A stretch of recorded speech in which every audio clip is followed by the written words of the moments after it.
I'm Eva LeWitt, the artist who made this piece behind me. It's untitled. I did a site visit and I was able to see lots of different locations around the campus, and this space really spoke to me.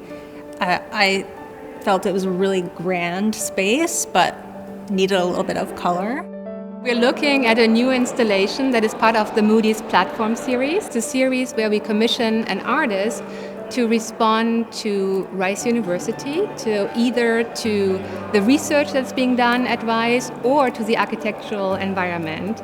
And for this installation, we invited the artist Eva LeWitt to create a spot for the Shepherd School of Music. We activate the spaces in the interior buildings at Rice University with original works of art that respond to both the work of the school, and in this case, the music of the Shepherd School, which is always extraordinary, with the visual culture of Rice University and Houston.